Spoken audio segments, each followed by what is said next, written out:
In this video, I want to review some formulas that you need to know when dealing with inclined planes.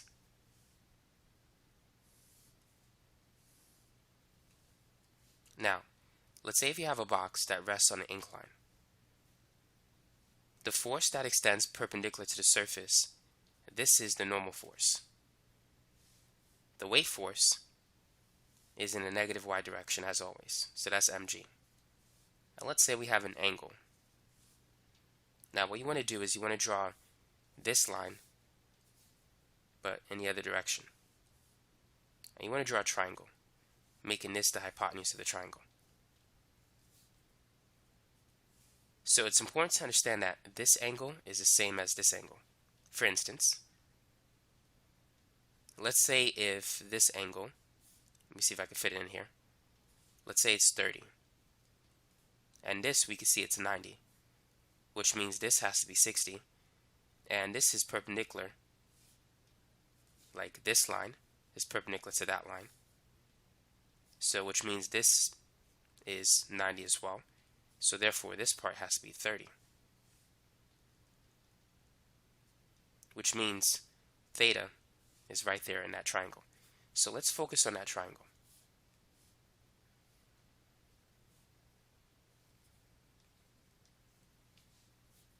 Now, let's say this is, let's call this x and let's call this y.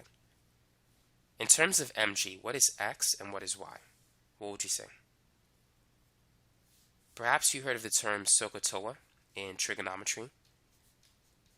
So the first part means sine is equal to the opposite side divided by the hypotenuse. And this is cosine is the ratio of the adjacent side of the right triangle divided by the hypotenuse. And tangent is the ratio of the opposite side to the adjacent side. So cosine theta is going to be equal to the adjacent side divided by the hypotenuse. So that's x over mg. Now if you cross multiply and solve for x, you'll see that x is mg cosine theta. So therefore, this portion is equivalent to mg cosine theta.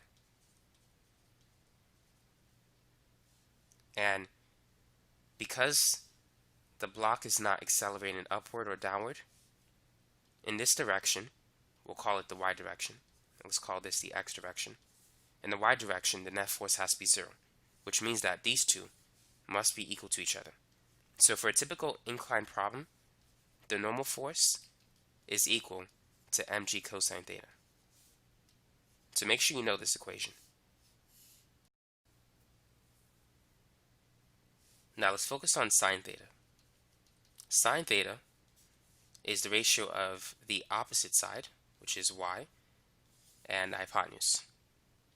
So sine is y over the hypotenuse, which is mg. So if you cross multiply, you'll see that y is mg sine theta.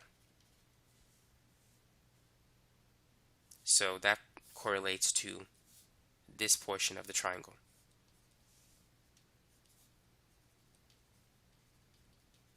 Now, it turns out that there is a force that accelerates the block down the incline.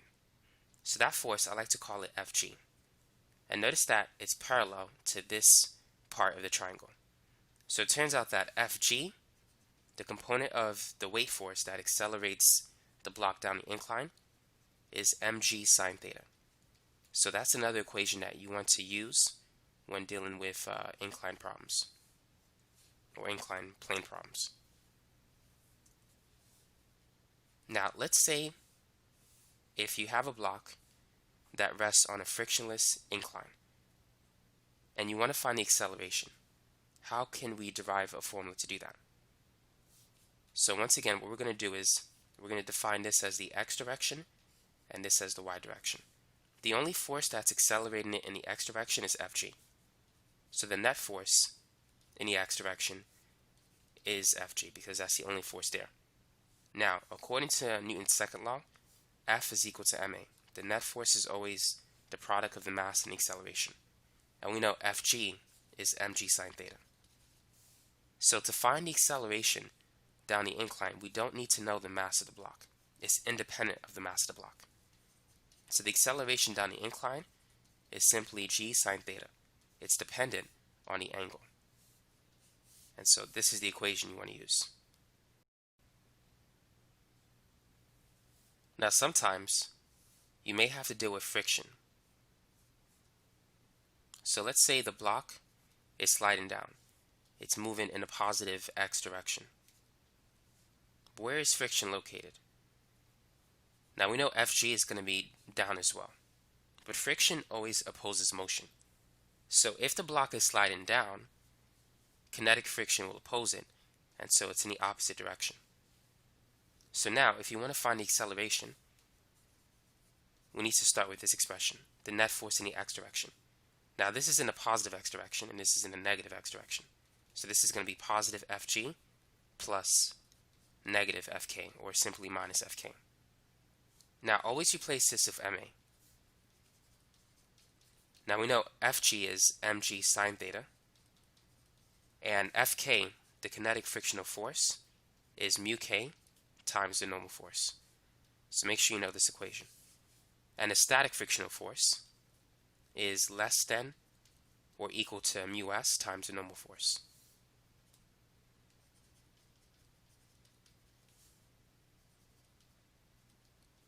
Now we know the normal force, as we mentioned before, is mg cosine theta. So therefore ma is equal to mg sine theta minus mu k times mg cosine theta. So once again, we could cancel the mass in this problem. So when dealing with friction on an inclined plane, the acceleration is going to be g sine theta minus mu k g cosine theta. And so this is the formula that you want to use.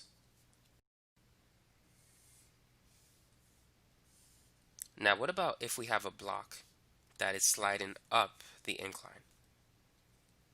How can we calculate the acceleration of the system? How can we derive an expression for it?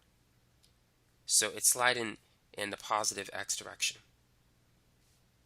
Fg is always going to be pulling the block down. Gravity pulls things down. So this component of the weight force is going to cause it to go in the negative x direction based on the picture that's presented. And the frictional force will always be opposite to the direction of motion, so friction is also pointing in this way. So therefore, for this example, the net force in the x direction is going to be negative Fg minus Fk, because they're both going in the negative x direction to the left.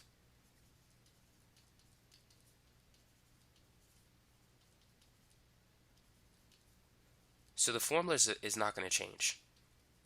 The only thing that's changing is the signs, if it's positive or negative. So therefore, the acceleration is going to be negative g sine theta minus mu k g cosine theta. So these two are working together to slow down the block.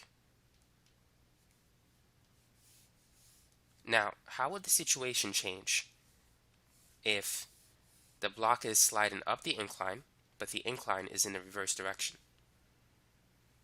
So Fg will still bring it down, and Fk will still oppose the block from sliding up.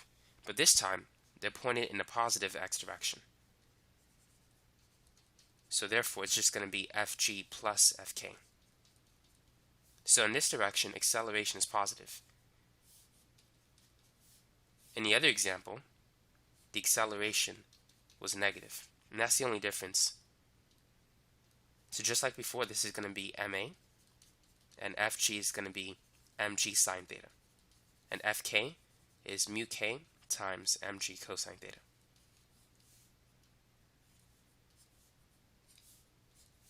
And so the acceleration of the system is positive g sine theta. And this is supposed to be a plus. So plus mu k g cosine theta. And so this is it.